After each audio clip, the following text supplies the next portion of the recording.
ট্রাম্পের নতুন শুল্ক যুদ্ধ কিসের বিরুদ্ধে? বাণিজ্য ঘাটতি নাকি নতুন পরাশক্তির উত্থান? বিশেষজ্ঞরা বলছে যা বলা হচ্ছে তাতে আছে ফাঁকি। ঘাটতির হিসাব শুধু পণ্যের বাণিজ্যে, কিন্তু সেবার দিকে নজর কোথায়? কারণ সেবা খাতে আমেরিকার একচেটিয়া দখল, আর পণ্যে উত্থান চীন, ভারত, ভিয়েতনামের মতো দেশগুলোর। যে কোনো রাষ্ট্রের উত্থান শুরু হয় কৃষি দিয়ে আর শেষ হয় উৎপাদন দিয়ে। এটাই ট্রাম্পের চোখে বড় হুমকি।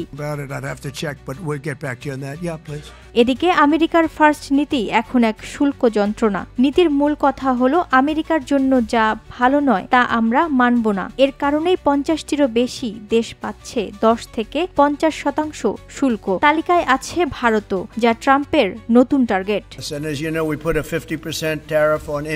তবে এই কৌশল নতুন নয়। 80-র দশকে জাপানকে চাপে ফেলেছিল যুক্তরাষ্ট্র।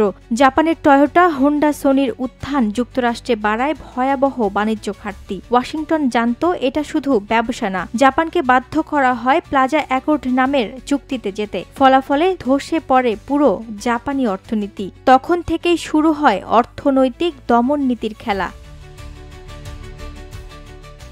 ট্রাম্প সেই পুরনো পথেই হাঁটছেন আজ। সবচেয়ে বড় কথা, এই যুদ্ধ মুক্ত বাণিজ্যের বিরুদ্ধে। তিনি পিছু হটান একের পর এক চুক্তি, আলোচনার নামে জুড়ে দেন অসম শর্ত। ট্রাম্পের এই শুল্ক যুদ্ধ তাই শুধু অর্থনৈতিক লড়াই নয়, এটা একটি ভীত সন্ত্রস্ত পরাশক্তির ছায়াযুদ্ধ। বিশেষজ্ঞরা বলছেন ভারতকে বিশ্বমঞ্চে অগ্রসর হতে দেখেই ট্রাম্পের এমন ফাঁদ।